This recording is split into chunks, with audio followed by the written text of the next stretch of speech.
सो अपना क्वेश्चन है 2 clocks are set correctly at 10 a.m. on Sunday.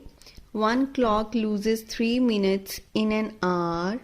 while the other gains 2 minutes. So one loses 3 minutes and the other gains 2 minutes in an hour. By how many times do the two clocks differ at 4 p.m. on the same day? तो question च देखो मैं ਤੁਹਾਨੂੰ ਸਿਰਫ ਇੱਕ ਤਰ੍ਹਾਂ ਸਮਝਾ ਰਹੀ ਹਾਂ ਇਕੁਏਸ਼ਨ 'ਚ ਦੋ ਕਲੌਕ ਹੈ so this is first clock and this is our second clock so time ਜੋ ਐਗਜ਼ੈਕਟ ਟਾਈਮ ਤੇ ਉਹਨਾਂ ਨੇ ਉਸ ਨੂੰ ਸੈੱਟ ਕੀਤਾ ਦੈਟ ਵਾਸ 10 AM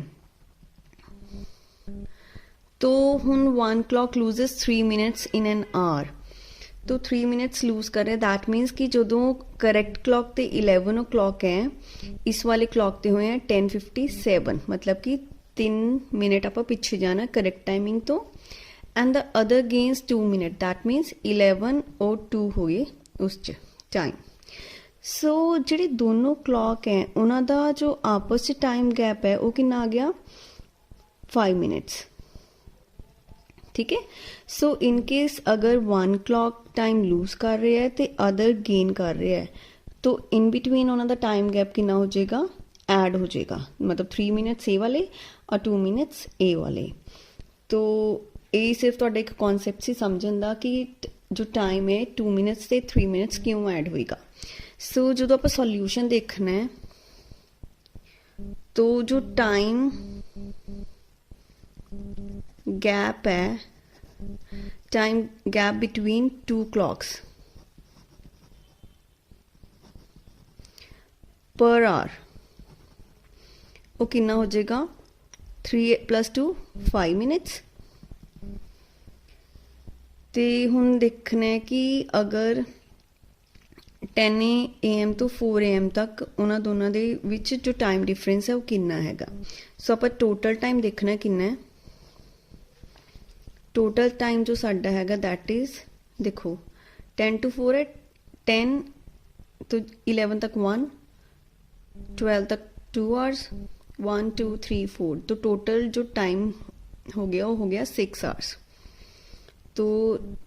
6 hours साडा टाइम हो गया किन्ने तो किन्ने 10 AM to 4 PM तक मतलब this you can count on your fingers तो 6 hours साडा टोटल टाइम है तो आप देखने हैं कि ये वाले 6 hours जो क्लॉक्स का डिफरेंस कितना है देखो पर आवर कितना डिफरेंस आ रहा है 5 मिनट्स 6 hours कितना डिफरेंस आएगा यूनिट मैथड नाल ही है दोनों का मल्टीप्लीकेशन हो जाएगा सो 6 5 30 मिनट से तुहाडा आंसर आ जाएगा सो तुसी लिख सकते हो time gap between the clocks in 6 hours that will be 5 into 6 that will be 30 minutes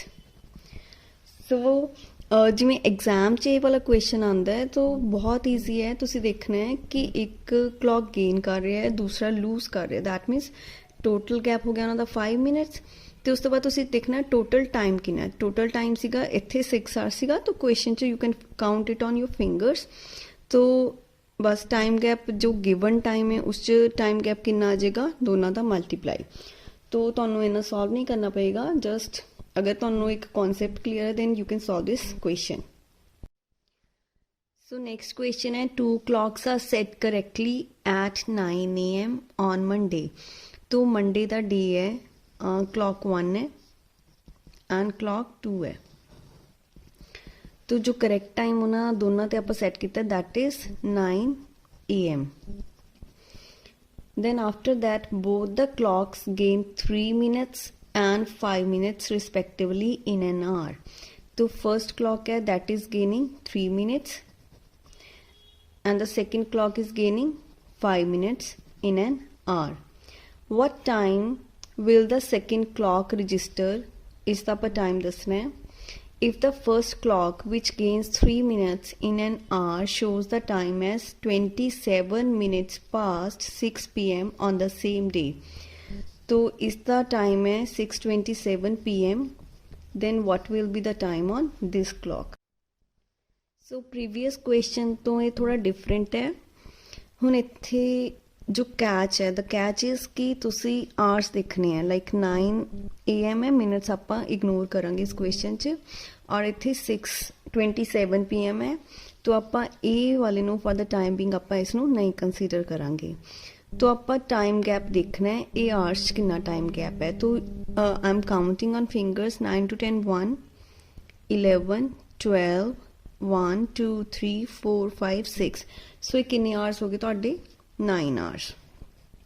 9 hours है from 9 to 6 so in 9 hours जो clock है it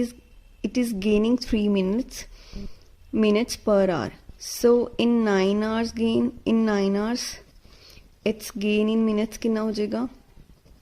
that will be 9 3s are 27 minute so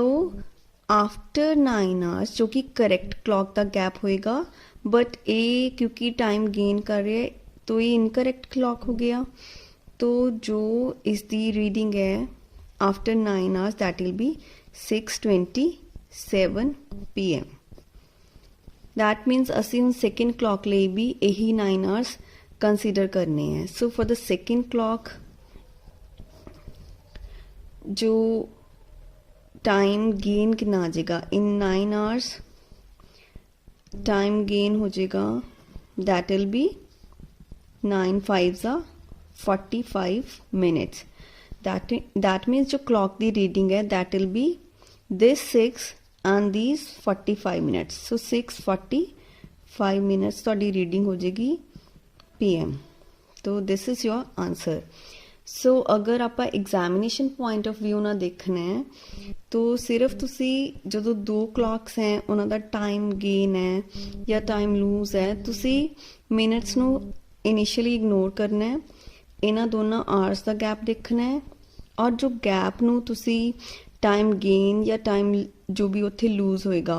उस नाल मल्टीप्लाई करोगे तो तुहानू given time मिल जाएगा जिवें इत्थे हैगा 3 मिनट सीगा सो 9 3s are 27 मिनट्स आ गया तो ये साडा गिवन टाइम सीगा तो यही 9 hours च दूसरा क्लॉक अगर गेन कर रहे हैं तां भी तुसीं मल्टीप्लाई करना है और अगर वो लूज कर रहे हैं तो तुहाडा अकॉर्डिंगली आंसर आ जाएगा।